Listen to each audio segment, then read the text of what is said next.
Yo estaré con vosotros todos los días, hasta el fin del mundo. A esta tercera catequesis la quise titular con esta palabra de Cristo antes de subir al cielo. La Eucaristía, os decía en los martes pasados, con palabras de Santo Tomás de Aquino, es ese consuelo que Cristo Esposo le ha dado a la Iglesia en las tristezas de su ausencia. Jesús se ha ido sin marcharse, se ha hecho invisible a los sentidos, a los ojos, pero quedándose en los velos sacramentales, en la Iglesia hasta su vuelta. Por eso cada vez que vamos a entrar en comunión con Él, con esa parusía sacramental que decíamos el primer día, que es la Eucaristía, hemos de prepararle el camino, preparar la Sagrada Comunión, preparar la celebración de cada Eucaristía y dentro de la misma la comunión sacramental es preparar con un adviento continuo esa última venida del Señor en cada una de sus visitas sacramentales eucarísticas. Pero este año, os dije el primer día del Adviento, no lo quiero dedicar solo a hablar de la Eucaristía, sino a ese otro sacramento que la hace posible y que está indisolublemente unido a ella. El orden sacerdotal, el sacramento que permite que podamos celebrar la Eucaristía. Porque Dios ha querido que su pastoreo no sea abstracto, sino muy concreto, muy físico también, a través de personas que unge con su Espíritu Santo. Es una especie de encarnación de Cristo hasta su retorno glorioso. El sacerdocio es como una encarnación muy misteriosa de Jesús, una encarnación curiosa del buen pastor, que había dicho a través de Ezequiel: yo mismo en persona buscaré a mis ovejas. La misión confiada por Cristo a los apóstoles se prolonga en la Iglesia hasta el fin de los tiempos, en el sacramento del orden, que perpetúa el llamado ministerio apostólico. Murieron los 12, pero no su misión. Ellos 12, sí, se fueron con el Señor.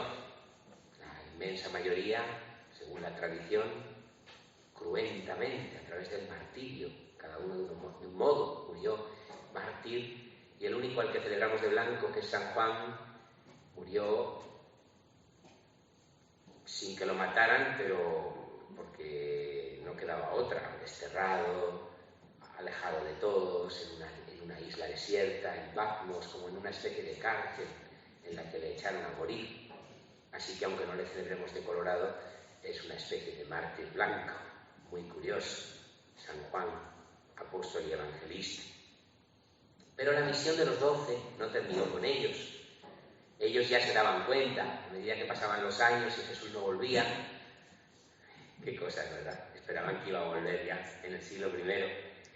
Empezaron a entender que las iglesias que habían fundado, las comunidades cristianas dispersas como levadura en una masa inmensa del Imperio Romano, necesitaban presidentes, ancianos en el lenguaje judío, es decir, sabios, independientemente de su edad. San Pablo le dice a Timoteo que nadie te desprecie por ser joven, porque, claro, era un presbítero. Presbítero en griego significa anciano, mayor, pero al mismo tiempo era una persona joven. No sabemos cuántos años tenía, pero si le dice que nadie te desprecie por ser joven, es que había murmuraciones de algunos que dirían: ¿y por qué este es presbítero? Que hay otros más ancianos que él, que saben más, y no sé qué. Y San Pablo eligió a Timoteo para ponerlo al frente de la iglesia de Éfeso, o a Tito al frente de la iglesia de Creta, que son los dos destinatarios concretos a los que escribe las cartas que llamamos pastorales, porque son cartas en las que se dirige a pastores sucesores suyos, que es apóstol. San Pablo ha puesto a un sucesor, es decir, a alguien que continúa la cadena apostólica de testigos ininterrumpidos que en 20 siglos ha llegado hasta nosotros.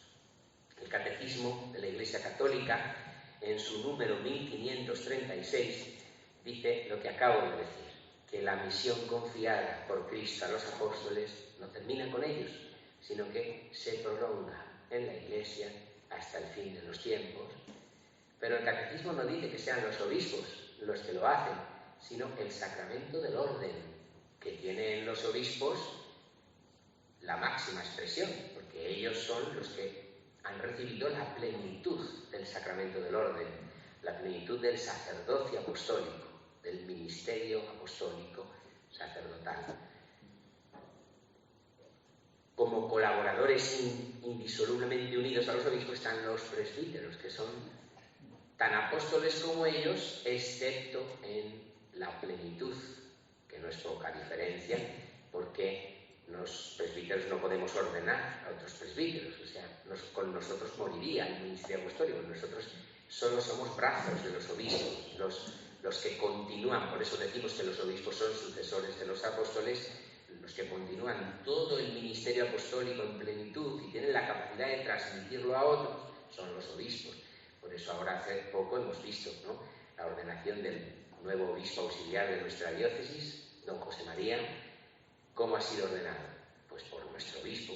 Podría haber sido ordenado por cualquier otro obispo, pero hace falta un obispo, no puede ordenarle un cura, porque no puede dar a nadie lo que no tiene, ¿verdad? Entonces, en esa cadena ininterrumpida llegamos hasta un apóstol si tiramos de cualquier obispo y también de cualquier cura, que, como digo, en colaboración directa como un brazo del obispo, es también prolongación del ministerio apostólico. Siempre os lo explico. Si me preguntáis quién me ha ordenado, yo os diré que el obispo primero de la diócesis de Getafe, don Francisco José Pérez y Fernández Gorfín, hace 24 añitos. ¿Y a ese quién lo ordenó?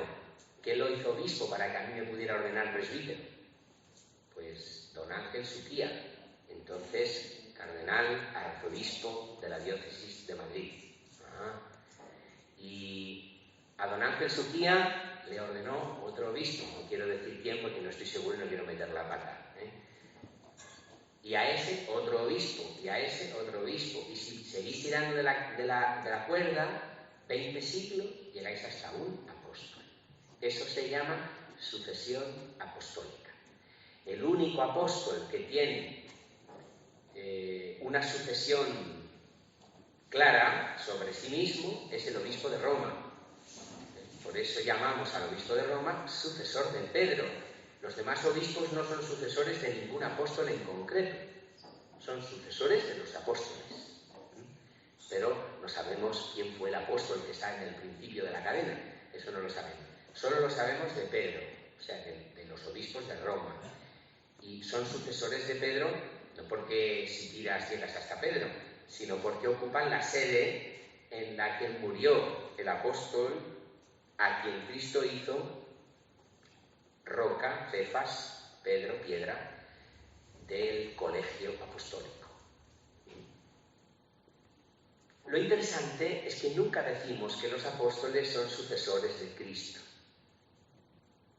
porque solo necesitan sucesores los muertos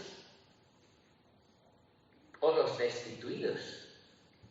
El seleccionador de España, de la selección española, tiene ya sucesor, ¿no? O sea, los que ya no ejercen, los que ya no están en el cargo, necesitan sucesores. Los que están ejerciendo no pueden tener sucesor. Y los apóstoles no son los obispos, los presbíteros unidos a ellos, no son sucesores de Cristo. Porque Cristo sigue vivo. Aquí le tenéis, con su cara de pan, amándonos en silencio, con profunda humildad. no ha renunciado nunca a ser el buen pastor de su iglesia, el único buen pastor que en persona sigue guiando a la iglesia. Fijaos que el sucesor de Pedro, el obispo de Roma, no es sucesor de Cristo.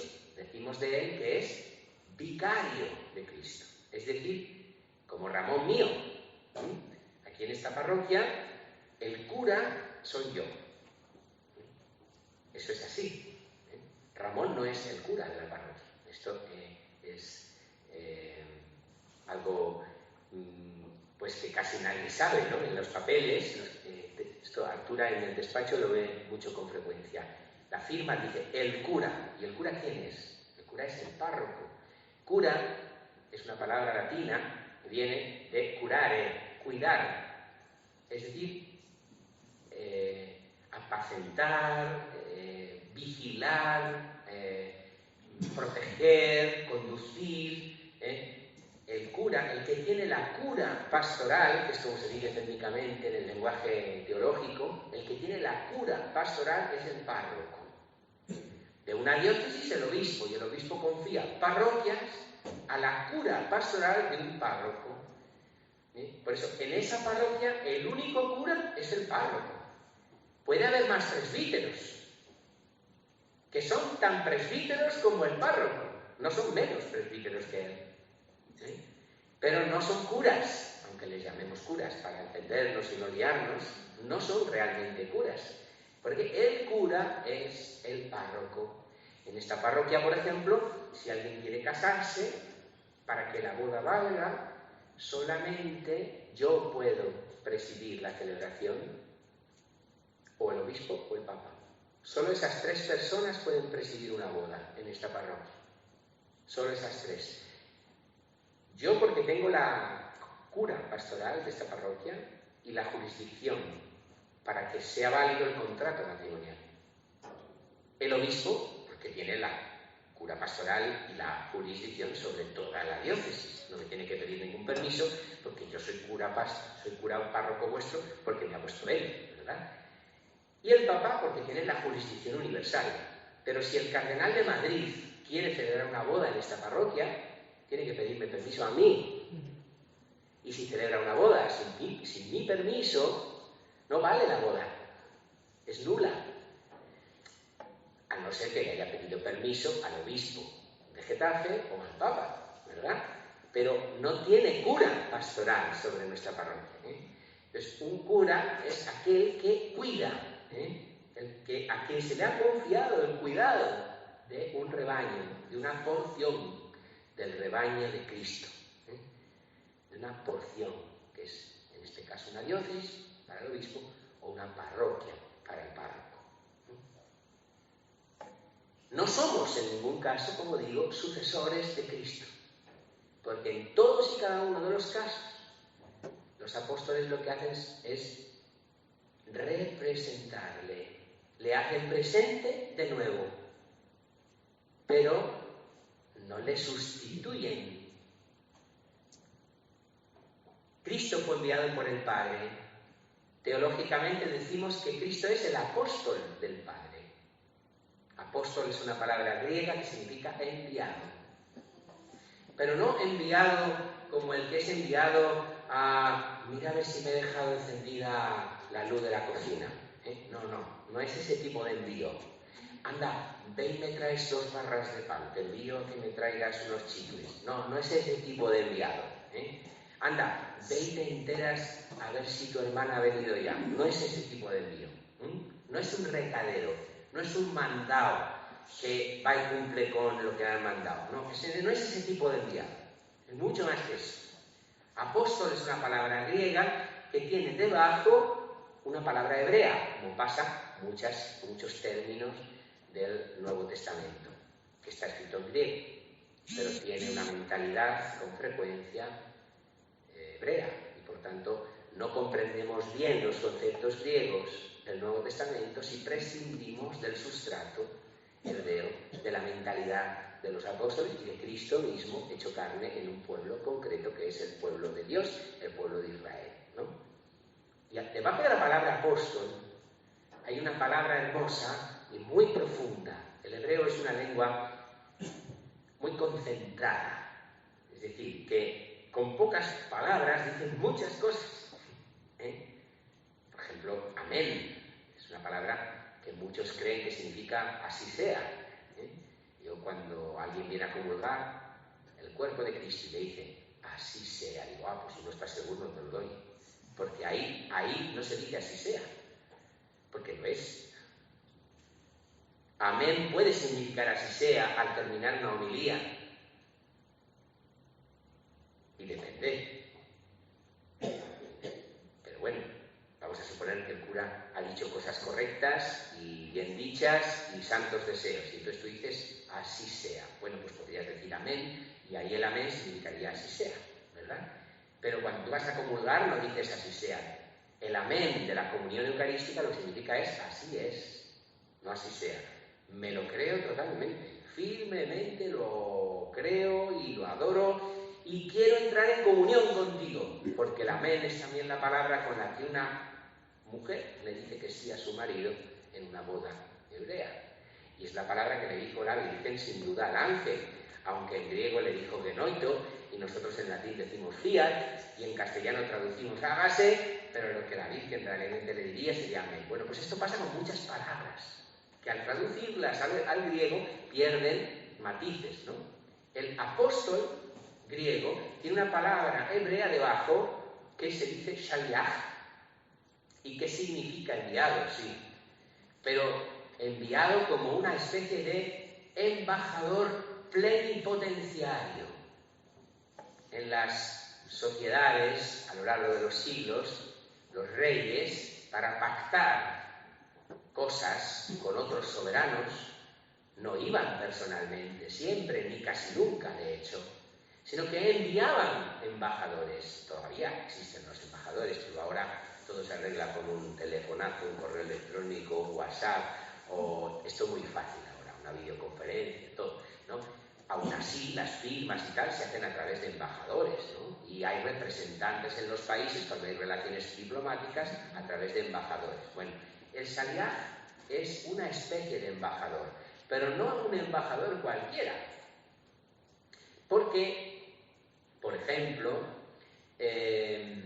un embajador puede ser destituido. Un embajador no cumple bien, lo destituyen y ya no es embajador. El shaliach no puede ser destituido. Se trata de un embajador plenipotenciario, de un poder de ruina, como se llama en el derecho, en la notaría, ¿no? Cuando tú firmas un poder general de ruina, ¿no?, sobre una persona, que se llama de ruina porque quiere decir que si tú firmas eso, el otro puede hacer con tus bienes lo que quiera, porque él es como si fueras tú. Esto es un shaliach.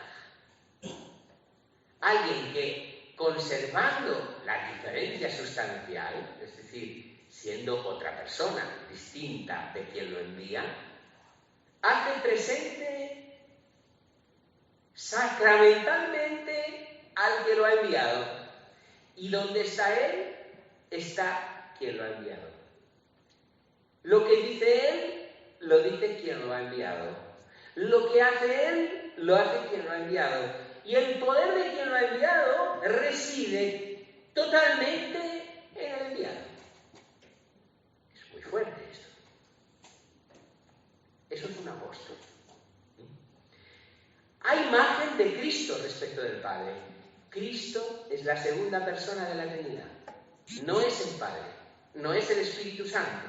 Es distinto del Padre y del Espíritu Santo. Y son un único Dios, ¿de acuerdo? Pero son tres personas distintas. Cuando estamos con Cristo, estamos con el Padre. Sí, pero no porque sean el mismo, sino porque el rostro del Padre es Cristo. Pues análogamente, el apóstol es el rostro de Cristo. Es decir, hace presente, representa, eso significa representar, literalmente. Hace presente de nuevo, representa, es decir, presenta otra vez a Cristo. Físicamente, no. Físicamente, el representante es una persona diferente del que lo envía. La identificación entre el apóstol y Cristo no es como entre el pan de la Eucaristía y Cristo, porque el pan de la Eucaristía es sustancialmente Cristo. El sacerdote no es sustancialmente Cristo, sigue siendo Él, sigue siendo esa persona, con sus manías, con su ADN, con su altura, su estatura, sus conocimientos, pero goza de tal dignidad que su ser, su presencia física, siendo distinta de la del que le envía, hace presente de nuevo allí a quien lo envía. No sé si lo explico bien. Es muy importante lo que os estoy explicando, porque sólo así se entiende lo que es un cura, pero voy a intentar abundar en ello. La Iglesia tuvo conciencia desde el principio de esto, ¿no? Los apóstoles entendían que al frente de las iglesias, de las comunidades, porque cuando decimos iglesias nos referimos a comunidades, pensad que durante los primeros 4 siglos no había templos. Por tanto, cuando digo iglesias, no me refiero a paredes, ni a cúpulas, ni a campanas. Me refiero a comunidades, ¿verdad? Y esas comunidades necesitaban la presencia de Cristo. Y la Iglesia es el cuerpo de Cristo, que vive en la historia.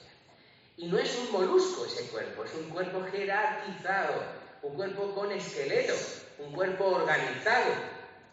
Antes del Concilio Vaticano II, que ha puesto todo el acento en el misterio de comunión, que es la Iglesia, cuerpo místico de Cristo, se hablaba de la Iglesia como de una sociedad perfecta, es decir, de una sociedad perfectamente organizada, porque no es una organización humana la Iglesia. No es una ONG, no es un grupo de hombres muy concienzudos e inteligentes, o espirituales y santos. No, la Iglesia es Cristo. Por eso podemos decir en el credo, creo en la Iglesia. Porque decir creo en el Espíritu Santo implica creer que Cristo vive en la historia místicamente a través de sus bautizados, que le pertenecen como los miembros a la cabeza. Son miembros los unos de los otros, dentro de un mismo misterio que les une en comunión. Vosotros sois el cuerpo de Cristo. Pero, dice San Pablo, cada uno es un miembro. No todos son ojos, no todos son piernas, no todos son estómago. Dice, así Dios ha dispuesto en el cuerpo, capítulo 12 de la carta a los romanos y también de la carta a los corintios, Dios ha dispuesto los miembros del cuerpo para el fin para el que el cuerpo existe, que es la misión que el Padre le ha dado a Cristo, salvar al mundo. Y dentro del cuerpo cada uno tiene su lugar. Dice, no son todos apóstoles, ni todos son profetas, ni todos son evangelizadores, ni todos se ocupan de la caridad activa, digamos, del ejercicio de la atención de los pobres, o de la acogida en la asamblea, o de enseñar a otros, los catequistas, por ejemplo. No, cada uno tiene una misión. Bueno, pues al frente de todas las misiones está la misión apostólica. En primer lugar, los apóstoles. Paradójicamente, en otro momento, San Pablo dice que Dios a los apóstoles nos ha colocado los últimos. Pero esto no es, aunque lo parece, una contradicción, es una paradoja, que no es lo mismo. Una paradoja nunca es una contradicción. Es algo que nos parece contradictorio, pero que se expresa plenamente en la aparente contradicción. Es decir, si quieres tener vida, si quieres ganar la vida, piérdela. Eso es una paradoja. Tú quieres tener la vida, piérdela. El que pierda su vida por mí, la encontrará. Eso es una paradoja. Pero ¿cómo? Si la pierdo, ¿cómo la voy a encontrar? Sí, es que es la única manera. Bueno, pues aquí es un poco lo mismo. En realidad, el apóstol está a la cabeza, es el primero, y porque es la cabeza, es el último. Es decir, como Cristo. ¿Quién es la cabeza de la Iglesia? Cristo, es Dios. ¿Y qué ha hecho Cristo? Pues aquí le tenéis. el último de todos. Si salimos ahora todos corriendo de la iglesia, él se queda aquí, el último. Le podemos despreciar, tirar, abusar de él. Es el último. Pero no es el primero, sí, por eso. Porque el camino del apóstol es ser la basura del mundo, el desecho de la sociedad, eso dice San Pablo, de su propia experiencia.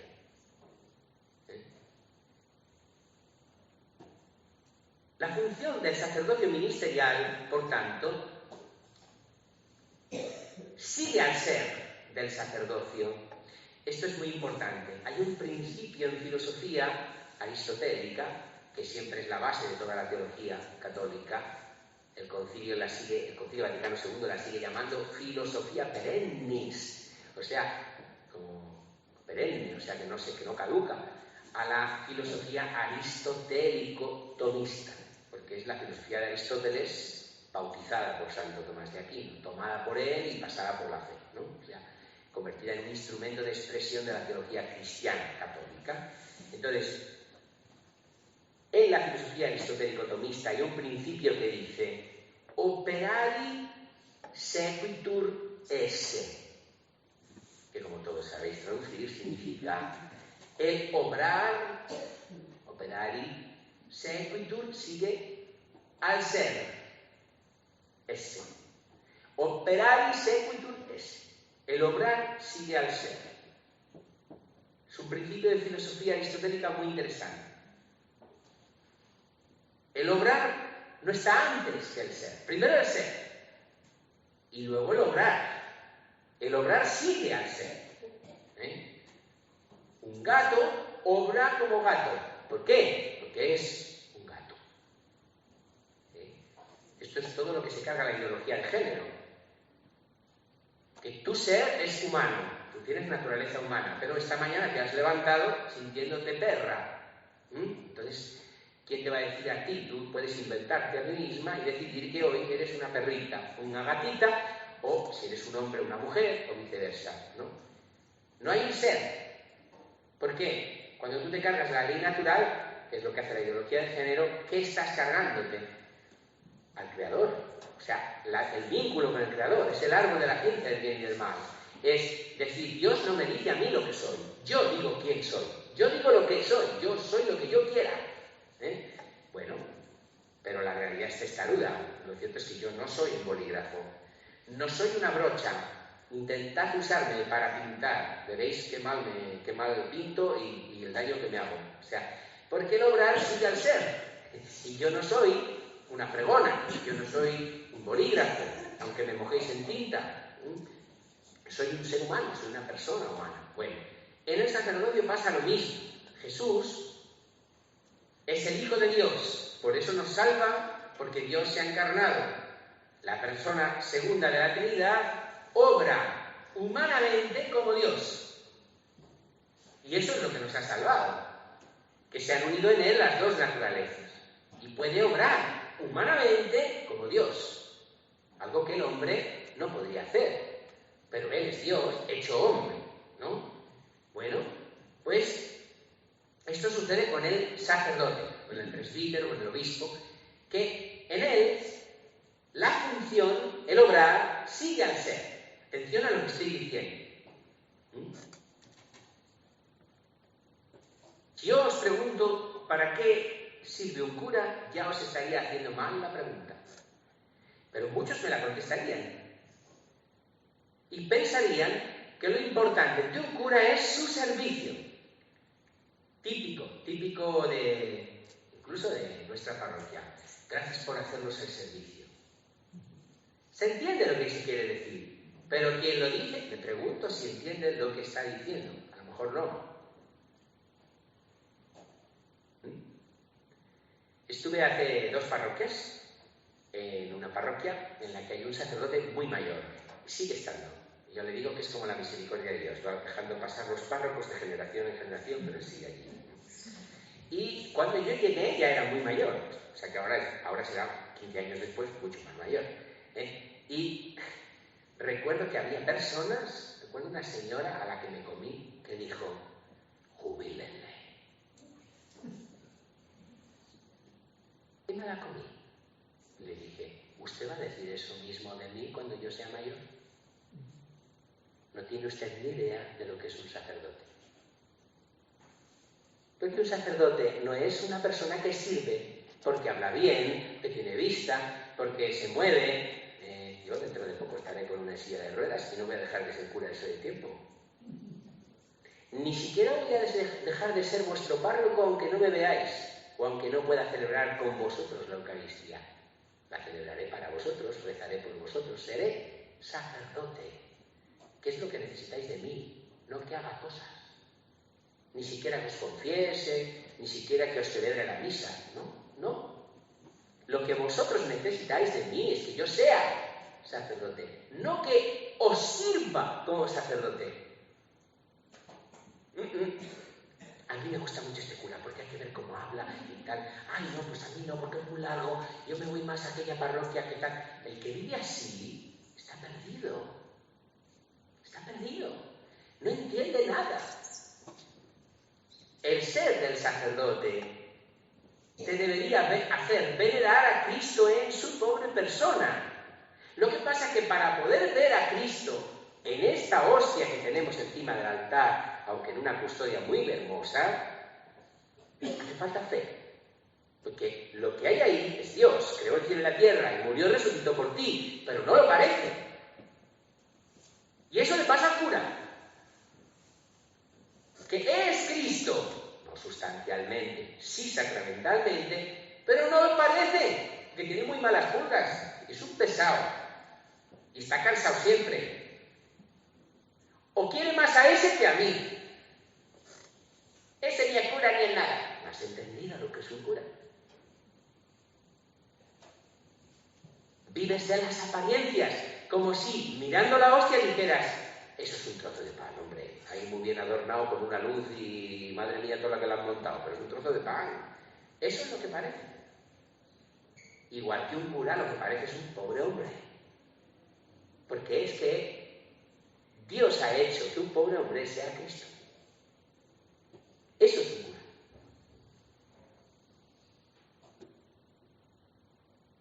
Cuando San Marcos nos cuenta, San Lucas dice, en el capítulo creo que 11, no estoy seguro del capítulo, pues no me acuerdo, no quiero deciros, San Lucas dice que Jesús, antes de llamar a los 12, de hacerlos apóstoles, ya eran sus discípulos, ya eran sus discípulos.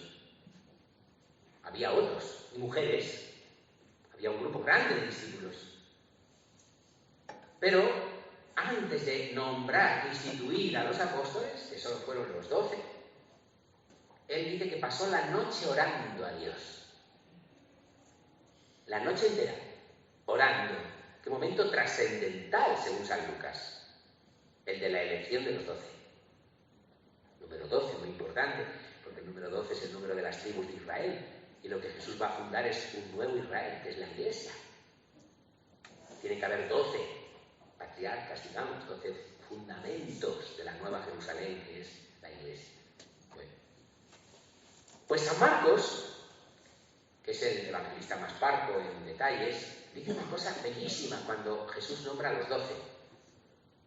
Dice que los eligió, los constituyó apóstoles, dice, los llamó, dice, llamó a los que quiso. No hay otra razón. No es que fueran más inteligentes, más buenos, más fieles. Llamó a los que quiso. ¿Qué creéis vosotros? Que Jesús no sabía quién era Judas y lo que iba a hacerle. ¿Y cómo lo llamó? Porque quiso, es que no hay más razón. Es que no hay más razón. ¿Y por qué habrá elegido Dios? Yo os he preguntado muchas veces, ¿por qué me has elegido a mí? ¿O no te lo he preguntado? Un montón de veces. Porque me ha dado la gana, esa es su respuesta, por pura gracia.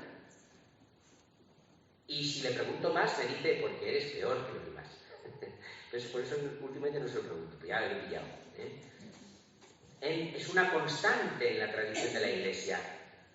Mirad los elegidos de Dios y veréis que son siempre pobres personas. Algunos desastres, grandes pecadores a los que Dios elige. Y otros pobres personas como María. Ay, está diciendo que la Santísima Virgen de persona. Pues sí, es palabra de Dios, lo dice ella. Ay, pero es que ella es muy humilde. ¿Tú qué crees que es ser humilde? Conocerse, vivir en la verdad. María sabe que no es nadie. No tiene que pecar para enterarse de eso. No necesita ser humillada, ya es humilde. Y por eso puede proclamar la grandeza del Señor, porque ha hecho obras grandes en ella, el que todo puede y cuyo nombre es santo. Y la Iglesia dice esto de sí, mirándose en María, cada tarde en la hora de vísperas, con las palabras mismas de la Virgen, del Magnificat. Pues esto dice un cura. Si una persona ha sido llamada a ser cura, lo primero que tiene que pensar es, claro, me ha elegido a mí, porque no haya otro más tonto, más pobre, más pecador, más nada. Por eso me ha elegido. Esto salva de muchas cosas, porque luego se lleva unos trompazos tremendos y dice, claro, pues si es que es normal, si es que esto es lo que ha elegido el Señor. Esto vale para padres, para catequistas, para cualquiera de las vocaciones, pero claro, mucho más para la primera de las que constituyen la Iglesia, que es la apostólica. Y digo que San Marcos, cuando habla de la elección de los 12, dice que los constituyó apóstoles, dice una cosa, dice que los eligió para que estuvieran con él y para enviarlos a predicar. Muy interesante. Movimiento de sístole y diástole. Para que estuvieran con él y para enviarlos a predicar. Hacia adentro que hacia afuera. Solo puede darse quien viene a él. Solo puede llevar a Cristo quien tiene a Cristo, quien convive con Cristo, quien intima con Cristo. El estar con Cristo es estar con Él, los llamó para que estuvieran con Él, para enviarlos a predicar. Su estar con Cristo es para los apóstoles fuente y descanso de toda su actividad, constitutivo de su misión. Su ser. ¿Por qué resulta que Jesús sigue vivo? Y por tanto no necesita que ellos hagan nada. Dice, no, es que Jesús necesita a los sacerdotes de una porra. Jesús no necesita a los sacerdotes. Podría hacer las cosas sin curas. Quiere hacerlo así, pero no lo necesita.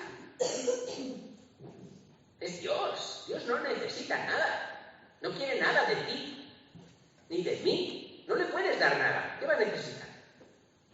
Si te lo ha dado todo Él. Si tú ni siquiera existirías si Él no te diera el ser.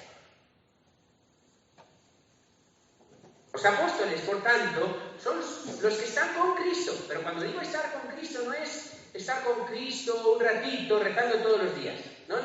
Eso lo tiene que hacer cualquier cristiano. El apóstol es el que está con Cristo las 24 horas. Pues eso también lo tiene que hacer un cristiano, ¿cierto? Pero no de la misma manera. Porque el sacerdote, el presbítero, el obispo, el que ejerce el ministerio apostólico es Jesús. Para quienes son Jesús. Uy, qué lío. Vamos a ver. Sí, la Iglesia entera es el cuerpo de Cristo que vive en la historia. Los padres de la Iglesia dicen que el bautizado es alter Christus, algo que se dijo de San Francisco de Asís, que por cierto no fue cura. Otro Cristo. Como otro Cristo en la historia. Esto decía de San Francisco. Pero los padres de la Iglesia lo decían de los bautizados. Porque los bautizados somos otro Cristo. Somos Cristo en la historia. Para cada generación, en cada época, con cada hombre. Entonces, ¿qué es un cura? ¿Es más? No es cuantitativa la diferencia. Es cualitativa. El ser del cura es distinto del ser del no cura, del laico, del que pertenece al pueblo de Dios, pero no ha sido cabeza, elegido para ser cabeza. El cura no es más que el laico, tiene una misión más importante. El Papa no es más importante que yo. El Papa no es más importante que yo. El Papa tiene una misión mucho más importante que la mía. Pero él no es más importante que yo. Yo no soy más importante que tú. Pero tengo una misión mucho más importante que tú. En la iglesia y concretamente en la parroquia. Y la misión, opera ahí, la función, depende del ser, de que yo soy Cristo para ti. Pero Cristo, sacramentalmente hablando, para que tú puedas ser Cristo en medio del mundo, Dios te ha dado un icono viviente de su Hijo buen pastor. Alguien que prolonga la misma misión de Jesús de pastorear. Eso no lo haces tú, esa no es tu misión. Esa es la misión del sacerdote. Los sacerdotes, por tanto, son continuadores, no sucesores de Cristo. Le hacen presente de nuevo, no lo sustituyen.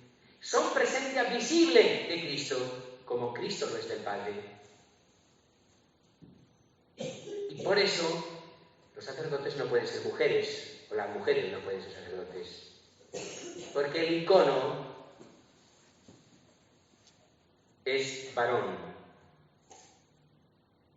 Y no da igual. Para Dios la sexualidad no es una tontería. Cristo es el esposo, no la esposa.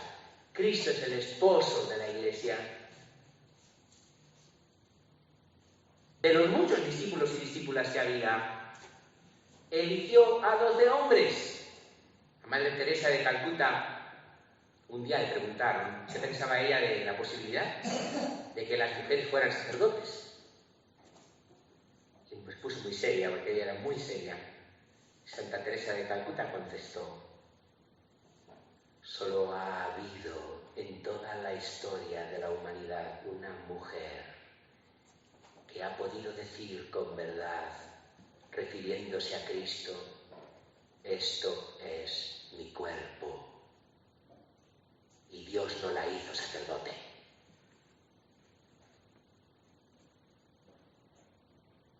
María es mucho más importante en la Iglesia que ningún obispo, pero no es sacerdote, no es apóstol, porque María tiene otra misión en la Iglesia, la mujer tiene otra misión en la Iglesia. El icono varón de Cristo esposo, cabeza y pastor de la Iglesia es muy importante, porque el sacerdote tiene una mujer. Y dice, no, es que los curas están casados con Dios. Que no. En todo caso, los frailes, que son los que hacen votos. Yo no me he casado con nadie. ¿No me veis que no tengo anillos? Y eso que me gusta el Señor de los Anillos. Yo no estoy casado. Soy célibe. No estoy casado con Cristo. Vivo con Él una esponsalidad en mi carne por el celibato. Bien, pero no estoy casado. Si precisamente he renunciado a casarme, porque me ha llamado Él a eso. Y para ser vuestro esposo.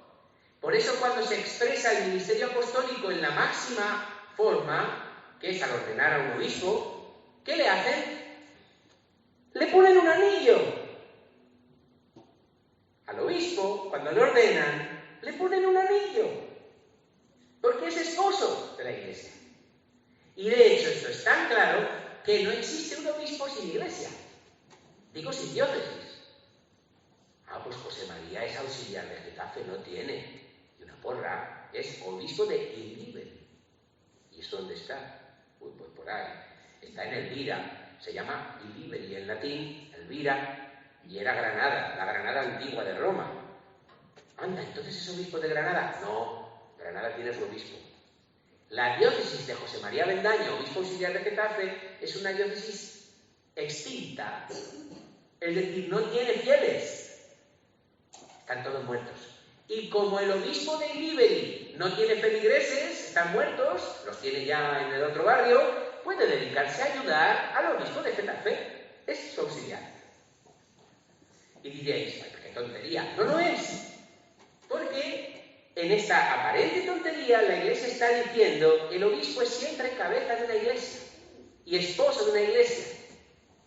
No se entiende un obispo si no es cabeza de una iglesia, si no es esposo de una iglesia. incluso si es auxiliar o coadjutor de otro obispo en una iglesia distinta a la suya, él tiene la propia, su título, tiene su propia iglesia, porque él es el esposo, la cabeza, el pastor de una iglesia. Si no, no es obispo. En su ser está serlo, ser cabeza, ser pastor, ser esposo de una iglesia concreta. Por tanto, recapitulo para avanzar. Dice Jesús, como el Padre me ha enviado, así os envío yo.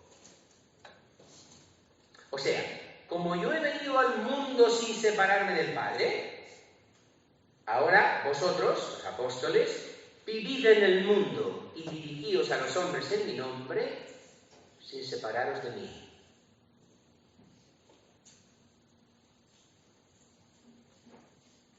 Si este contacto entre Cristo y el sacerdote se detuviera, sería algo así como un corte de electricidad en una casa, o como un corte de agua en las tuberías, que impediría que los grifos vertieran agua. Tal interrupción sucede si los sacerdotes no viven su ser y pretenden tener funciones, servicios, sin ser Cristo, sin estar en comunión con aquel que les envía. Si él no es su amigo íntimo y su ser más profundo, que eso es el alma de todo apostolado, como se titula un libro clásico de espiritualidad sacerdotal y apostólica de un famoso abad, Dom Chotard, está reeditado este libro, podéis comprar, se llama El alma de todo apostolado. Si eso se interrumpe, si él deja de ser amigo íntimo, si Cristo deja de ser el ser más profundo del sacerdote, entonces su función se corrompe. Y el cura se convierte en un colega, en un asistente social, en un trabajador para la ONG de lo que sea que quiera inventar, en un cantautor, en un... no sé. Y deja de ser lo que Cristo quiso que fuera. Y entonces dice, no, es que se ha ido con una pelandrusca, no, es que se ha liado con una mujer, no. Los curas, yo llevo 24 años de cura y os aseguro que he visto muchas cosas, he vivido muchas tentaciones personales y las he visto en otros superadas y no superadas. No conozco ningún caso en que el cura haya dejado de ser sacerdote porque se ha enamorado de una mujer. Ningún caso. Ningún caso. Conozco muchos casos, o varios casos, que la gente cree que dejó de ser cura por eso. Pero yo sé que no. Le preguntas al cura, y hacía tiempo que no rezaba, no disfrutaba de la Eucaristía, había perdido su conexión con su ser. No dejamos de ser curas porque nos enamoramos de una mujer. Nos enamoramos de una mujer porque hemos dejado de ser curas, de vivir como tales, de ahondar en el ser de lo que Dios nos ha hecho que seamos. Hay una traición al ser. Y entonces siempre hay algún espabilado que dice, no, pues entonces, para que sea mal cura, lo mejor es que lo deje. Espera. Hay 3 sacramentos que imprimen carácter. ¿Sabéis lo que es eso? El carácter es una marca imborrable, dice la Iglesia, indeleble, con esa palabra que ya el castellano ha olvidado casi, indeleble, imborrable, dentro del alma. Igual que en las antiguas máquinas de escribir, las Olivetti, ¿no? Un golpe sobre la tinta y el papel y queda marcada ahí el carácter, ¿no? Ahora ya, porque con el WhatsApp y tal no tenemos problema, pero no hace tantos años había que estar midiendo los caracteres, porque si te pasabas te cobraban 2 mensajes en vez de 1, en los SMS, por ejemplo, ¿no? Caracteres, ¿qué es eso? O sea, ese nombre para la informática está tomado de las máquinas de escribir, de las marcas, con tinta. percutiendo la tinta. O, otra manera de entender el carácter es la marca que se le hace a una res, a una vaca, a un caballo, se le marca a fuego cuando es pequeño normalmente. No entiendo mucho de esto, pero vamos, de la ganadería de Miura o de lo que sea, ¿no? De la familia de lo que sea, ¿no? De la empresa, del propietario que sea, y lleva una marca a fuego, es imborrable, en el muslo, donde sea, ¿no?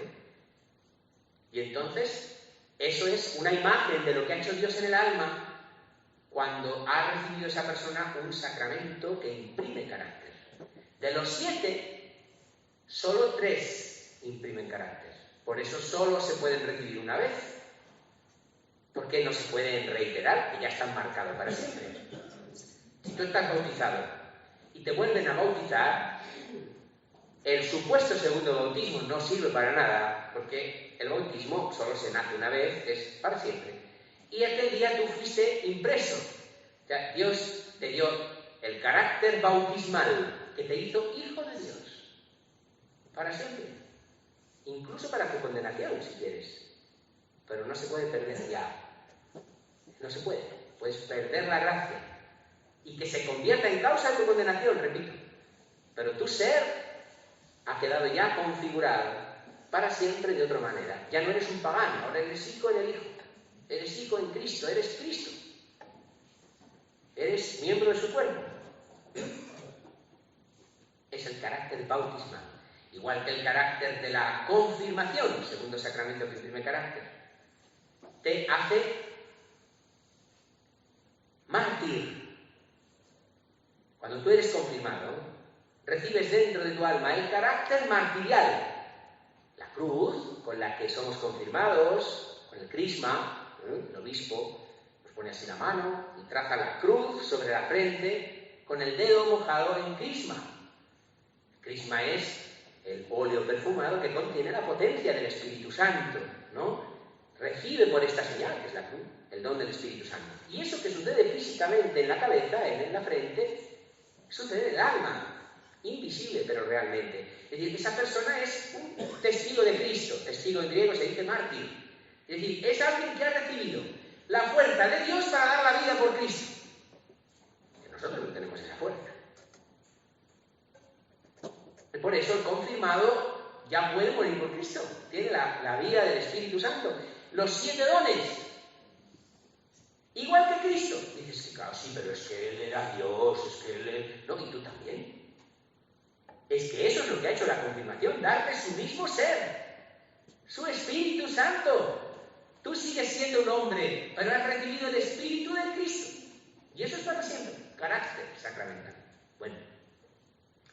Si un bautizado, tal vez incluso confirmado, decide apostatar de la fe, como yo a veces tengo que firmar apostasías de personas que salen de la iglesia, aunque yo digo que nunca entraron, no se puede salir de donde nunca se entró, entraron sacramentalmente, pero no se enteraron, nadie se lo explicó, no lo disfrutaron nunca, no sé, lo que sea, un escándalo, yo qué sé, lo que sea, pero en realidad... pero pueden haber entrado y salirse, ¿eh? Es difícil, pero normalmente no es así. Normalmente no hay ni siquiera consciente. Ahora, si un apóstata, es el pecado más grave que se puede cometer, decide volver, sucede también, alguna vez tendría que firmar un regreso, no le bautizamos otra vez, porque ya está bautizado.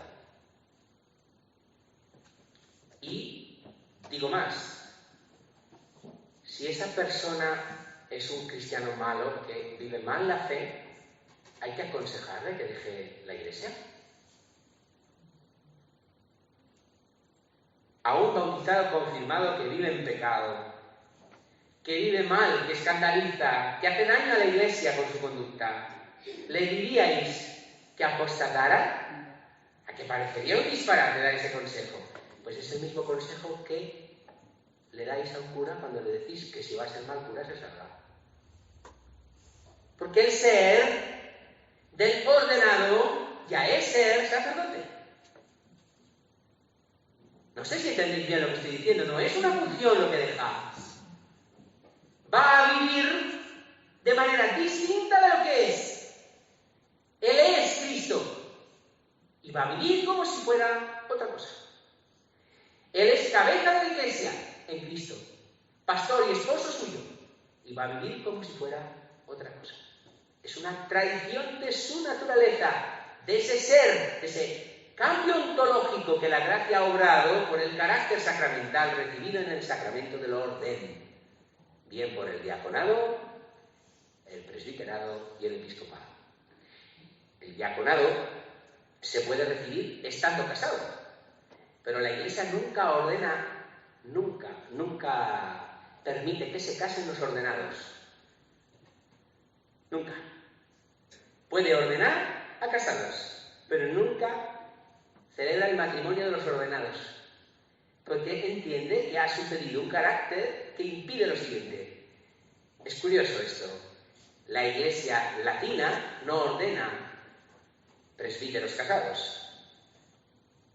La Iglesia oriental sí, no obispos.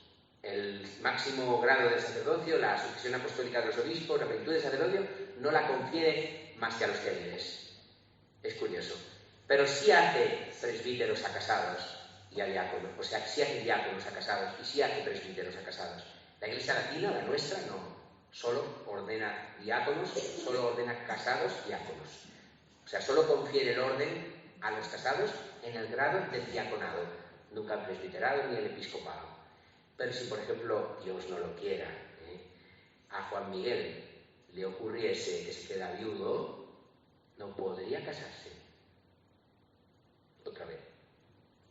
No podría. Salvo viviendo fuera de la Iglesia. Tendría que pedir una dispensa, o sea, no es posible, no es posible. Tendría que dejar el ministerio diaconal para poder casarse. Tendría que dispensarle. Porque la Iglesia no casa, no celebra el matrimonio del ordenado. Y esto es porque el sacramento del orden ha impreso un carácter en la persona que ha cambiado su ser. Si lo ha hecho después de casado, ya estaba casado. Pero si no estaba casado, ese carácter sacramental le convierte en cabeza, esposo y pastor de la Iglesia, lo que conlleva una conducta que supone ya no casarse. Es curioso esto. Ahora, no se trata de que no te dejen casarte, se trata de lo que hay ahí dentro. Dice, no, es que los curas no se casan. Yo lo entiendo, si es que claro, es que tienen que estar disponibles, porque imagínate, con todo lo que tienen que hacer, pero si no tienen tiempo ni para rascarse la nariz, si encima estuvieran casados, tuvieran hijos, pues entonces ya no podríamos, no les tendríamos a nuestra disposición. Que no es por eso. Que no es por eso. Que la razón no es funcional. Es del ser. Es que son Cristo, cabeza, esposo y pastor. Es que cuando Dios se hizo hombre, se hizo varón y no se casó. El icono de su misión tiene que ser así. Porque expresa el misterio de la esponsabilidad de Cristo con la Iglesia en su donación mutua. De hecho, sacerdote es una palabra curiosa, compuesta de dos, sacer y dote. Sacer, que algunos la parten mal, dicen sacerdote. No. Sacerdote. Sacer significa sagrado. Sacer, sacro. Dote sagrada. Es como en una boda, la dote. ¿Sabéis lo que es la dote? Ahora ya usamos poco estas cosas, pero antes no te podías casar y en muchas culturas sigue siendo así, ¿no? No te podías casar si no tienes una dote. O sea, tú, para donarte a tus padres apañan un matrimonio, ¿no? Y entonces, para darte a ese hombre, hay unas tratativas y se ponen de acuerdo en lo que hay que pagar. Y si no tienes dote, no te puedes casar. Bueno, de hecho, en alguna de las historias que he leído de Papá Noel, del Papá Noel de verdad, no de la mascota de la Coca-Cola y el Corte Inglés, sino del obispo de Mira, San Nicolás, Se dice que lo que hizo, una de las cosas que hizo en su caridad constante con los pobres, es darles a través de la chimenea, por eso la tradición, unas bolsas de dinero que pagaran la dote de 3 niñas a quien el padre viudo no podía pagarles para casar. Y se quedarían solteras, que no tenían la dote. Y Papá Noel les echó la dote. Bueno, pues no sé si será verdad, pero es creíble que así fuera. Anónimamente, porque dice Jesús que no sepa la mano izquierda lo que hace la derecha, y dice, pues se lo voy a meter por la chimenea. Y entonces les apareció allí el regalito. De ahí la tradición de la chimenea. No, todas esas tonterías que ahora hacemos, ¿no? Sino, es muy bonito la caridad, ¿no? La caridad que quiere pasar desapercibida, que no quiere que lo sepan quién lo ha hecho, ¿no? Pues le pillaría, yo qué sé, no sé cómo sería, pero es muy bonito esto, ¿no? Entonces, la dote. El sacerdote es la dote sagrada que la Iglesia le da a Cristo. Mira, estos hombres para ti. Y al revés, porque es un matrimonio. Es la dote sagrada que Cristo le da a la Iglesia. Porque en realidad es Cristo quien se lo da. En esos hombres concretos, Cristo se dona a su esposa. Pero físicamente, no solo como alimento, sino con una persona concreta que va a dedicar sus energías, su trabajo, su tiempo, sus sentimientos, su capacidad de amar, de afecto, todo para los hombres que Cristo ama, por los que ha dado la vida. Eso es un cura. En realidad no es el cura, pobrecillo. Es Cristo en él. Es Cristo en él, vivo. Cristo que me cuida, que me dice, yo te perdono, yo te absuelvo, te declaro inocente, aunque has hecho esta barbaridad, que has pecado, yo te absuelvo. Y yo lo he oído. No me lo tengo que imaginar rezando con la Escritura. Oh, me ha perdonado mis pecados. No. Vete a saber, yo no lo sé, me lo imagino. No, Cristo me lo ha dicho, lo he oído yo, me lo ha dicho. Yo te absuelvo. ¿Por qué puede decir el cura, esto es mi cuerpo, y que el pan que tiene en las manos sea Cristo? ¿Por qué puede decir sobre el vino de un cáliz en sus manos, esta es mi sangre, y que ya no sea vino, sino Cristo? Porque Él es Cristo. No está haciendo magia. El milagro se ha obrado antes, en la ordenación. Hace el sacerdote así sobre el pan y el vino. Viene el Espíritu Santo, lo invoca, epíclesis, invoca el Espíritu Santo. Y el pan y el vino se transustancian, como explicamos. Ya no es pan, ya no es vino. Diciendo las palabras y los textos de la última cena, el pan se convierte en su cuerpo, el vino en su sangre, ¿no? Cuando el obispo pone igual las manos sobre la cabeza del cura, del que va a ser cura, eso es la ordenación. Viene el Espíritu Santo y sucede un cambio ontológico. No como en la Eucaristía, que es un cambio sustancial. El cura sigue siendo él. No ha cambiado la sustancia, pero sí ha cambiado su ser. Pero no es lo mismo la sustancia que el ser. Bueno, es que hay dimensiones del ser. Aquí no se trata de toda la sustancia de la persona, sino del ser para los otros, es decir, del sacramento. A partir de ahora, igual que cuando te casas, y mientras estás casado, eres imagen de Cristo para tu esposa, el sacerdote, ya no durante un tiempo, sino por toda la eternidad, porque imprime carácter, es decir, le cambia el ser por dentro, no para un tiempo, no para una función, porque entonces el sacerdote no sería cura por toda la eternidad. Cuando nos casamos, si nos quedamos viudos, podemos casarnos con otro. ¿Por qué? Porque no estamos casados. El cura nunca deja de ser cura. Bueno, nunca deja de ser el Señor, nunca deja de ser presbítero, nunca deja de ser Cristo sacerdote ofrecido por la Iglesia. Ahora, ¿qué hace Cristo al ser sacerdote? ¿Qué hace? Ofrecerse como hostia. Hostia significa víctima. Tomad, comed, esto es mi cuerpo.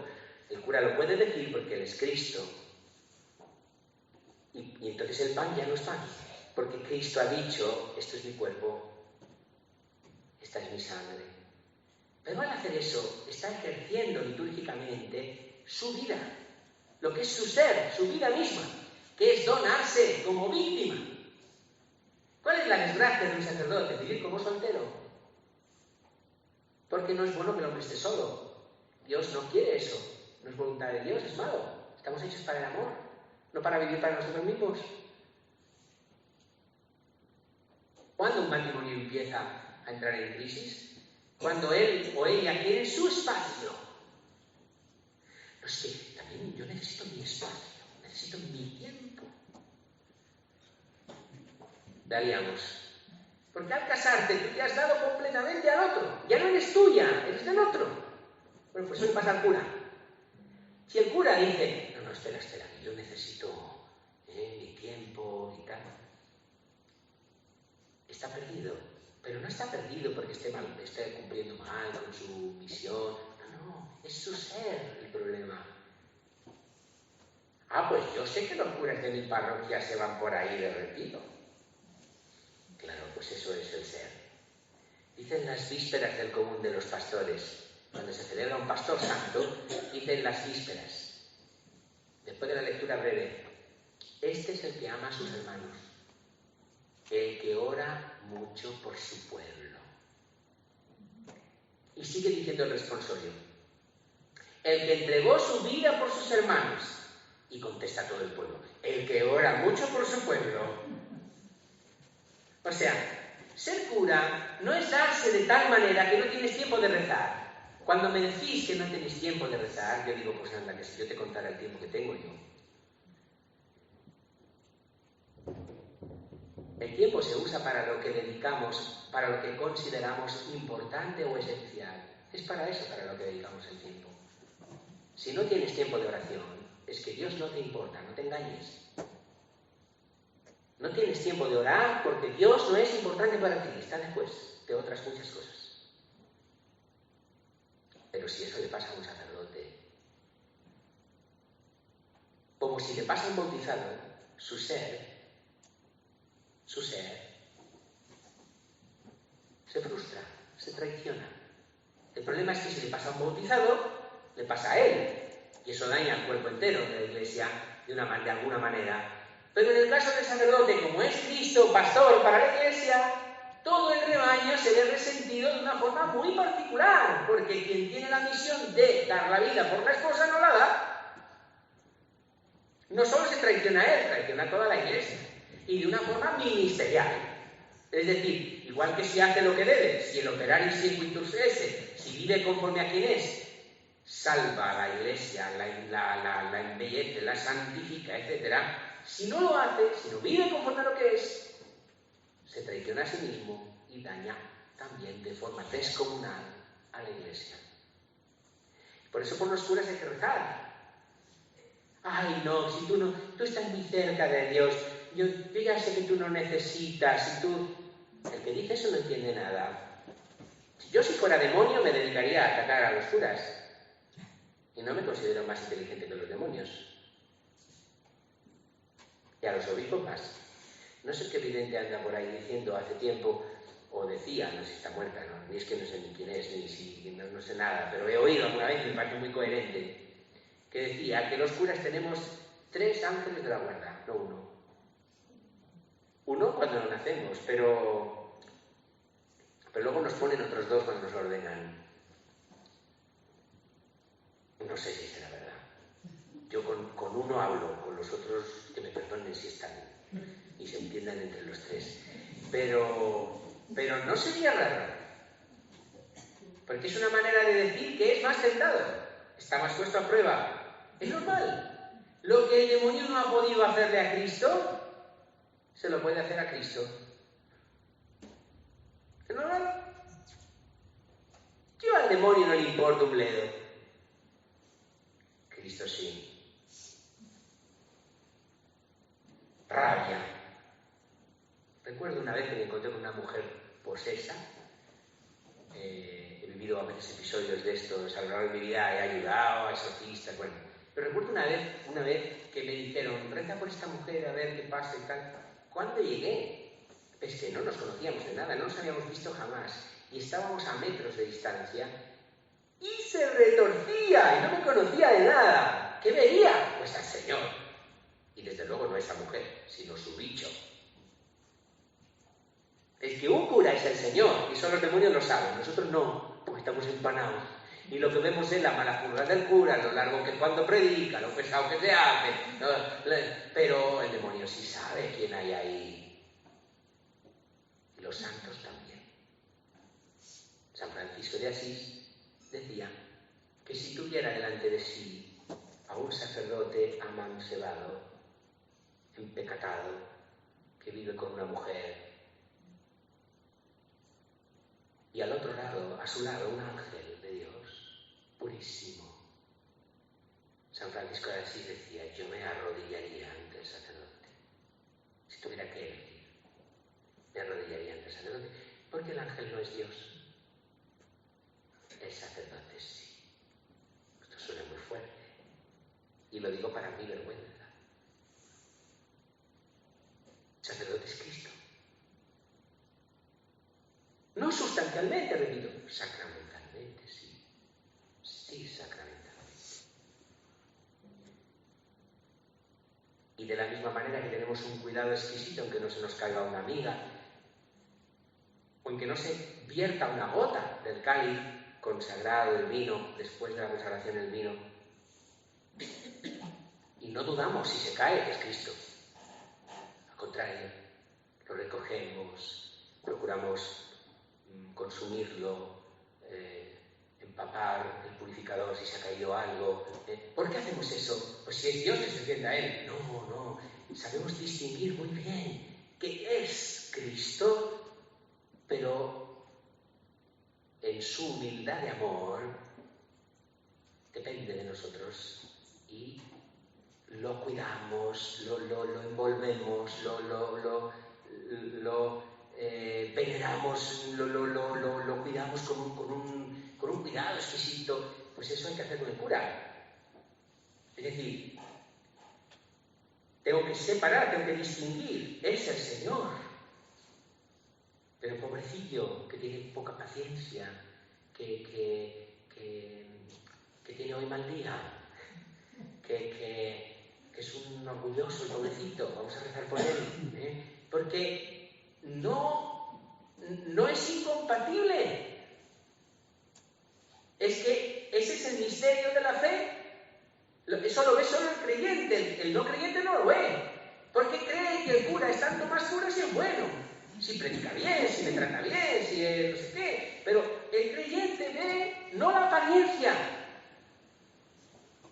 sino el ser. ¿Entiende? Y en este sentido, hay un sacerdote de Toledo que está en proceso de beatificación, que a mí me gusta mucho, don José Rivera, que dice: el demonio odia encarnizadamente la carne adorable de Cristo en la carne débil de los sacerdotes. El demonio odia encarnizadamente la carne adorable de Cristo en la débil carne de los sacerdotes.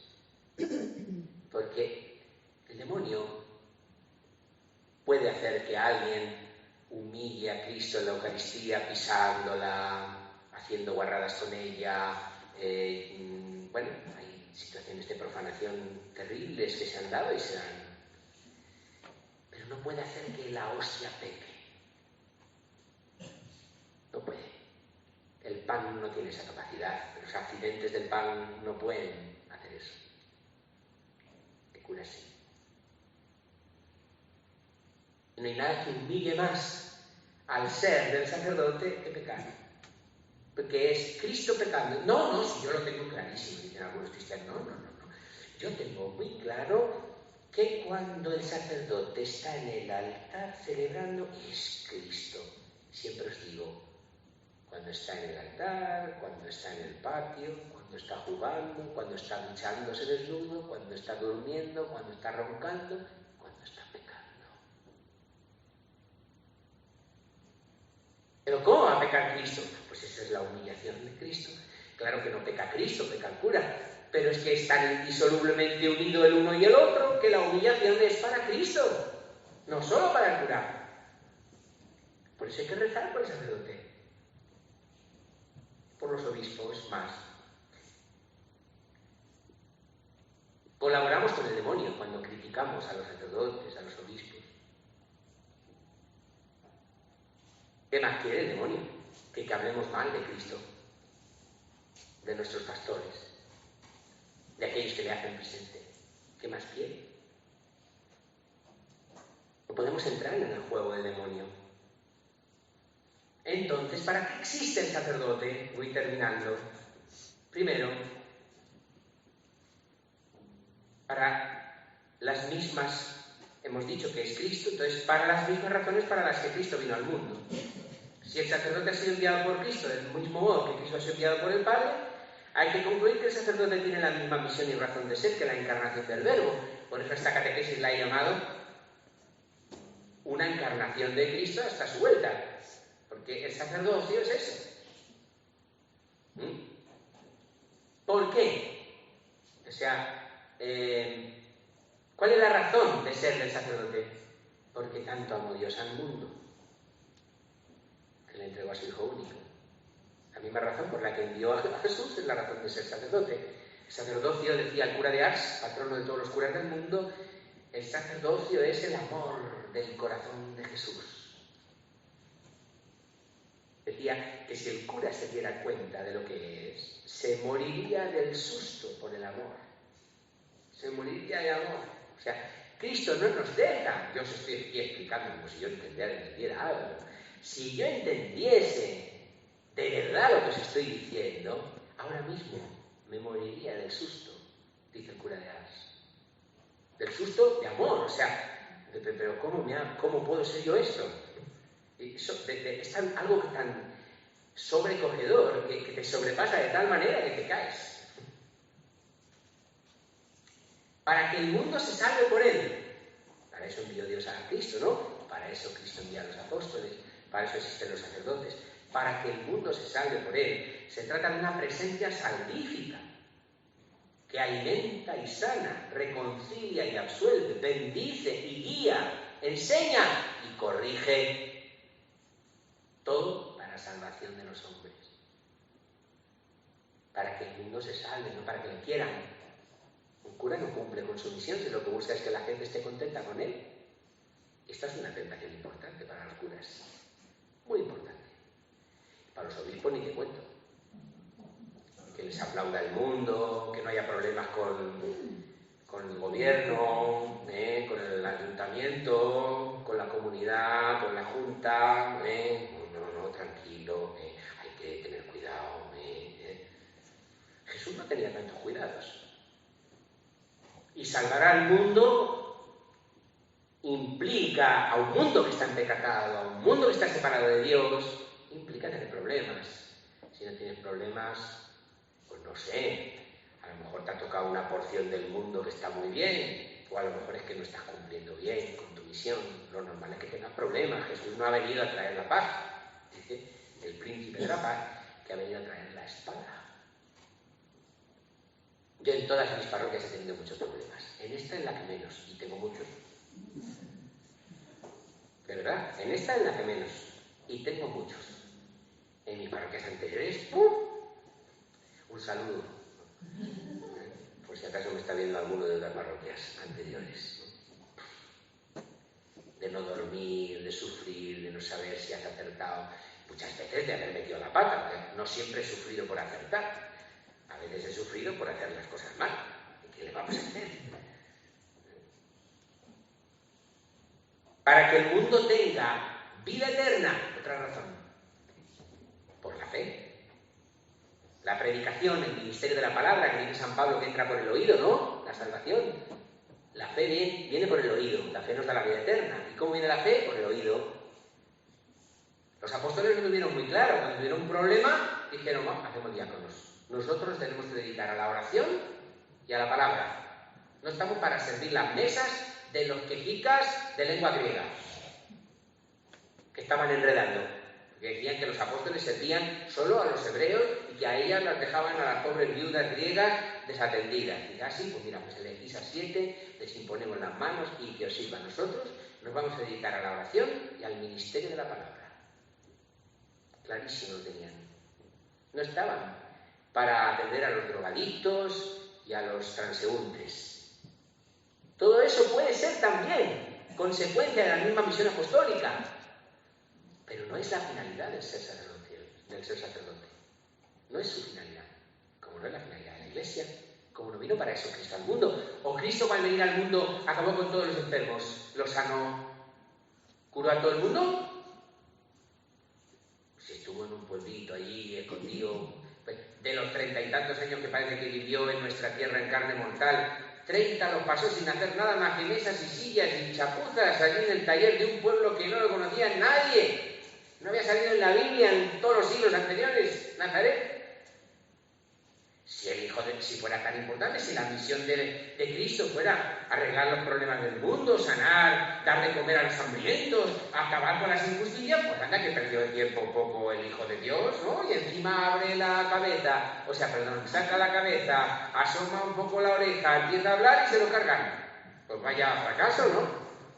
El que ser sacerdote es ser Cristo, por tanto morir. No es ser eficaz. Es aparentemente fracasar.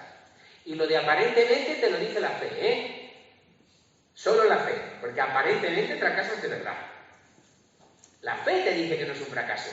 La fe, que a ti lo que te parece es que fracasas. Yo, cuando miro para atrás, digo, yo, después de 24 años de vida sacerdotal, ya en camino de las bodas de plata, qué mal cura he sido, ¿no? Todo lo que he intentado, como el caballo de Atila, ha venido luego otro cura y se lo ha cargado, o me he ido y al cabo del tiempo no ha crecido una berza, o tanta gente a la que he ayudado, fíjate cómo está ahora, o esa es una tentación tremenda, pero es que Cristo también vivió esto con sus Judas y sus seguidores que le dejaron ahí en Cafarnaúm cuando empezaba a hablar de la Eucaristía y se le fueron, y Jesús les dijo a los apóstoles, vosotros también queréis marcharos.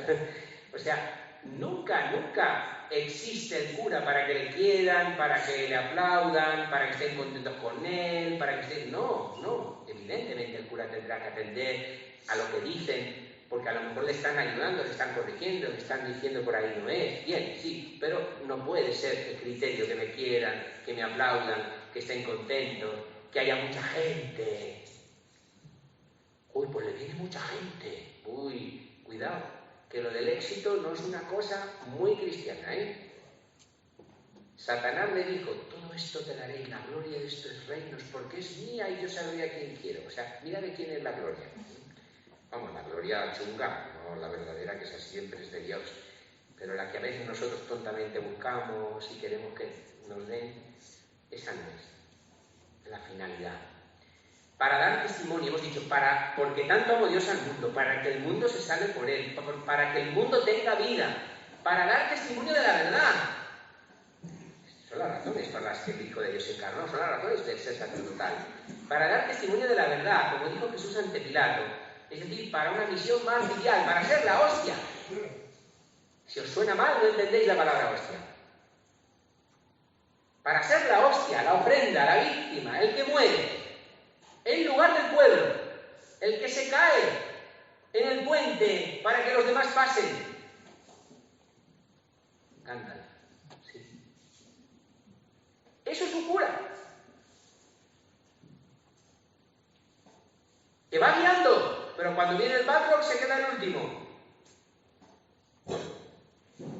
Que pasen los demás. Corred, insensatos. Mi sitio está aquí. Tengo que morir. Lo importante no soy yo, es la misión, es Cristo. Por otro lado, la carne del cura es presencia visible de Jesús.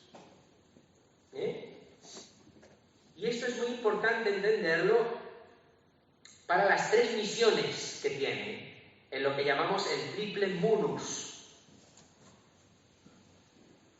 Munus significa oficio. El sacerdote tiene un triple oficio, un triple munus. Enseñar, santificar y gobernar. O apacentar, es lo mismo. Pero apacentar casi resume las 3. Entonces, regir o gobernar expresa mejor la tercera. Lo que pasa es que se puede entender mal, parece que es que el cura está para mandar. No es eso. Hay que mandar con Cristo. Que a veces tiene que mandar. Pero no es mandar tiránicamente, autoritariamente, sino para que el cuerpo tenga orden, para que sepa dónde tiene que ir, por dónde debe marchar, cómo se debe conducir. Enseñar. Esto es importante porque en determinados ambientes eclesiales, no muy ajenos a nosotros, el cura es una especie de adorno. Hace una oración. ¿Y para qué está el cura? Enseñar, enseña al catequista. Gobernar, gobierna el responsable. Pues para santificar. Hijo justito, que como empiece con la dirección espiritual le caneamos. Absolver como una máquina y sin enrollarse, y para consagrar, porque a ver, no nos queda otro remedio que si no, no comemos el cuerpo y la sangre de Cristo. Pero tú eres tonto, tú te crees que eso es un cura, pero ¿qué ridiculización es esa? El sacerdote es Cristo pastor, enseña, que quiere decir que si tiene que corregir debe hacerlo. Porque es la Iglesia, no solo es Él. No puede estar adornando y luego decir bajito al catequista, te has equivocado en esto, en lo otro. No, a veces hay que corregir, porque está mal dicho. Habrá que hacerlo con la mayor humildad, con la mayor caridad, con el mayor cuidado, pero habrá que corregir, porque hay que enseñar. La misión del sacerdote es enseñar. ¿Y entonces me debo fiar de todo lo que diga el cura? No, yo siempre os he dicho que no. ¿Y sabéis que a algún cura no le dejo entrar aquí? ¿Porque enseña lo que no dice la Iglesia? Sí. Entonces, ¿de cualquier cura no me puedo fiar? No. No te puedes fiar de ningún cura. Te tienes que fiar de Cristo. Entonces, qué lío. Es que tú te tienes que formar, hija mía. Tienes que conocer el catecismo. Tienes que leer la Escritura. Tienes que intimar con Jesús. Y el sentido de la fe, el conocimiento de la tradición de la Iglesia, te dará oídos abiertos y atentos, que es lo que les ha pasado a los cristianos de todos los tiempos, incluso cuando no sabían leer. Y decían, este no huele a católico. ¿No? Y le decían al cura, Ave María Purísima. Y si contestaba el otro sin pecado concebida, sí, es de los míos. Cree en la Inmaculada. O los evangelios, ¿no? ¿Cómo en el siglo I había montones de evangelios? ¿Cómo que solo 4 son palabra de Dios? ¿Eso quién lo decidió? ¿El Papa? Las comunidades cristianas, que reconocían esos 4 y no los otros como palabra de Dios. Eso no lo hace el cura, lo hace el sensus fidei. Tú tienes que formarte.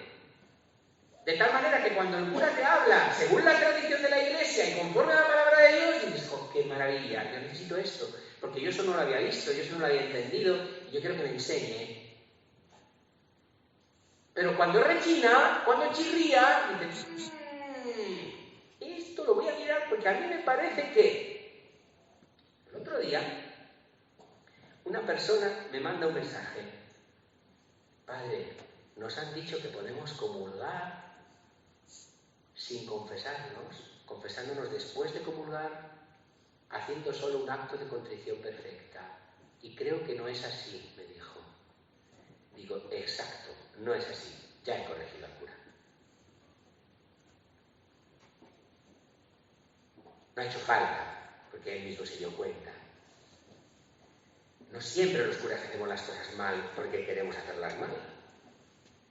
A veces nos equivocamos. Yo me equivoco muchas veces. Cuando nos equivocamos tenemos que corregirnos, pedir perdón, no pasa nada. O o no pedir perdón, simplemente, porque a veces hay que hacerlo, a veces no, depende de cómo sea la cosa, ¿no? No en todos los casos hay que obrar de la misma manera. Pero no, efectivamente, yo no me puedo fiar de ningún cura, me tengo que fiar de Cristo, de la Iglesia, no me puedo fiar del obispo, me puedo fiar de los obispos en comunión con Pedro, conforme a la tradición de la Iglesia. No por ser cura todo es verdad, no por ser obispo es verdad lo que diga. Lo normal es que sí, eso es lo lógico, lo esperable, pero a lo largo de los siglos ha habido tantas cosas, el pueblo cristiano ha visto a veces cómo su obispo era arriano. En aquellos primeros siglos, siglo IV, por ejemplo, montones de obispos eran arrianos, España entera.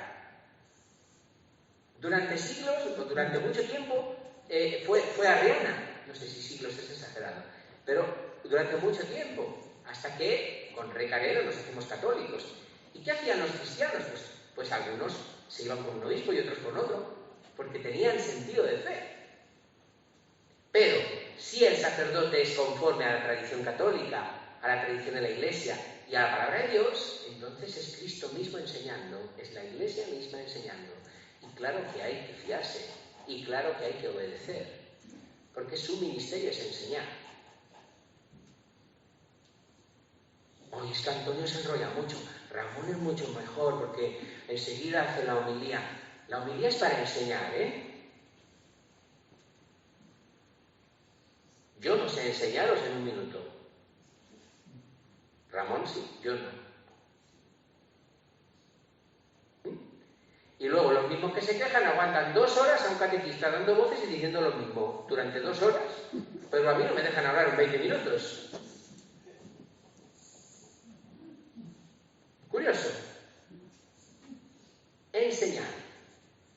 Santificar, que no es absolver y consagrar.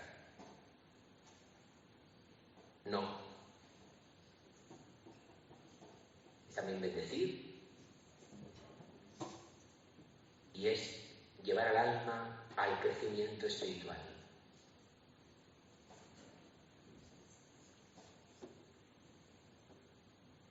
Algo que tiene que ver con el gobierno directamente. La tercera misión, que es apacentar o regir, gobernar. No es decir qué sala se usa o si se puede hacer un ágape después de un bautizo. Eso no, eso lo podría hacer un delegado mío laico que yo le doy poder para decidir qué sala se usa y a qué hora se pone la llave. No. Regir no es eso. Regir es dirigir las almas al cielo. No es, no, pues aquí son 3 años de catequesis, porque yo soy el cura y mando. Sí, bueno, también, pero vamos, que esa no es la misión fundamental. Cuando decimos que la misión del cura es gobernar, no nos referimos a ese tipo de cosas. Nos referimos a llevar las almas al cielo, a dirigirlas espiritualmente, va con su misma misión. El cura no es un pelele que depende del laico de turno que le dice dónde se tiene que poner y qué tiene que hacer. Es un pastor, pobrecillo, muchas veces peor que los demás, incongruente y muy tentado, pero es el Señor. Y no se debe hacer nada sin Él. Pero sin Él, no es que como hay que estar en comunión me tiene que dar la razón. No, es que yo estoy a su servicio. Les digo a los monaguillos en la misa, vosotros ejercéis en la liturgia el ministerio de los ángeles ante el trono de Dios. Y yo soy Dios.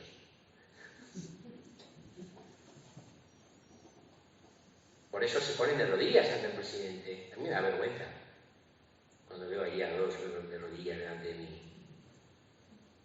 Son más santos que yo, niños de una inocencia, de una belleza de alma preciosa, y yo soy un pobrecillo. Pero soy el Señor. Es que yo tengo que creer. ¿Qué soy? ¿Quién soy? Yo tengo que creer. El primero que tiene que creer soy yo. ¿Entendéis? Aunque yo vea la distancia enorme entre mi incongruencia y mi pobre persona y lo que Dios me ha hecho ser para vosotros. Como decía San Agustín, con vosotros cristiano, pero para vosotros pastor, obispo, en este caso sacerdote. No tengáis miedo que obispo no voy a ser nunca. Llevo una carrera vertiginosa hacia la mitra. Hay una manera de distinguir esto muy bonita, que es todo cristiano es alter Christus, es otro Cristo, pero el sacerdote es ipse Christus, el mismo Cristo. El mismo Cristo. Yo llevo toda la vida haciendo esta distinción, ahora se ha puesto más de moda porque el cardenal Sara, que es que fue prefecto de liturgia hasta hace poco, la usa mucho. El cristiano es alter Christus, el sacerdote es ipse Christus, el mismo, no otro Cristo, no una prolongación de su carne, no, es el mismo Señor viviendo, apacentando, enseñando, gobernando, santificando, absolviendo, bendiciendo, dándose como esposo a la Iglesia. Que surjan vocaciones sacerdotales es signo de la vitalidad de una comunidad cristiana. Una comunidad cristiana, una parroquia en la que no surgen vocaciones, está enferma o es protestante.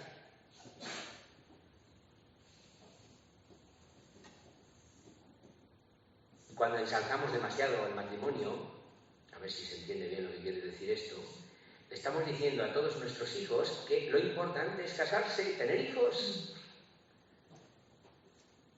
No, lo importante es hacer la voluntad de Dios. Lo importante no es casarse, ni tener hijos, ni ser cura, ni ser monja. Pero todo cristiano debe preguntarse ante el Señor en su juventud, si ha tenido la gracia de ser cristiano en la Iglesia a esa edad, no ha podido escucharle, ¿qué quieres de mí? Y no puede ser que nuestros jóvenes entiendan que ser cura es una desgracia, un horror, algo que espero que a mí no me toque. Porque eso expresa además una comprensión muy equivocada del matrimonio, como si el casarse fuera más fácil y más feliz que ser cura. No saben lo equivocado que está, pero bueno. Uno solo es feliz sufriendo siempre, que en toda ocasión hay sufrimiento, hay cruz, siempre, haciendo lo que Dios quiere. Por tanto, no hay que ser cura porque hay pocos curas y a ver si te animas. No, escucha a Dios. Sí, que de todo hay curas que parecen que van cazando. Ven a un cura, ven a un chaval que reza. Oye, ¿y tú no has pensado en ser sacerdote? ¿Qué pasa? ¿Que no se puede rezar y ser un cristiano en el mundo? O sea, hay de todo, pero es verdad que en nuestros ambientes lo que más abunda es lo otro. Parece que lo de ser cura para otros. Luego nos quejamos, no tenemos cura, no tenemos presbítero, tal, pero claro, en nuestras familias ser sacerdote es algo deseado. Es una alegría para la familia que mi hijo quiera ser sacerdote. Lo perciben. Tal vez no perciben que los curas somos felices, yo me lo pregunto. Yo eso me lo digo a mí mismo. Digo, bueno, Señor, pues yo en mi comunidad, yo estoy en una comunidad, y por mi comunidad han pasado, en el tiempo que estoy con ellos, desde hace ya casi 12 años, pues yo creo que han pasado 6 seminaristas, oye, ninguno se ha ordenado, ninguno. Mis hermanos de comunidad dicen, oye, a ver si sale alguno, porque hay que ver lo caros que salen para lo poco que dan, porque luego se marchan todos y tal, y eso. Que yo siempre pienso, Señor, ¿será que mirándome a mí, escuchándome a mí, viendo cómo estoy y tal, dice, uy, no, yo cura no, y se marchan, no sé, Señor, no sé qué verán, pero se desaniman todos. Bueno, no sé, pues sí, desde luego hay que hacer un análisis, un examen de conciencia en la familia y también en el ministerio. A lo mejor es que no irradiamos la alegría, pero sinceramente, si no veis lo contento y lo feliz que soy de ser cura, que 1000 veces que naciera volvería a serlo si es voluntad de Dios, si depende de mí, pues no sé qué tendré que hacer, porque yo más contento que estoy de la vida que Dios me ha dado y de ser lo que soy, no puedo estar. Gracias por escucharme. Vamos a recibir ahora la bendición de Cristo sacerdote y víctima, el que ofrece y el ofrecido. Eso es siempre un cura, una vida entregada para la Iglesia. Pedid por los sacerdotes, por la cuenta que os traen. No solo para que haya más, sino para que seamos sacerdotes, para que seamos santos. Y en Cuaresma seguiremos, pero lo más importante de lo que es el ser del sacerdote lo he explicado hoy, una auténtica encarnación de Cristo hasta su vuelta. Qué amor tan grande de Dios, que ha querido apacentarnos, cuidarnos, enseñarnos, guiarnos, santificarnos al modo humano, no de una manera abstracta, espiritual, sino sintiendo la cercanía, el cuidado suyo en las pobres personas de quienes son sus saliaj, sus embajadores plenipotenciarios, su presencia a través de los siglos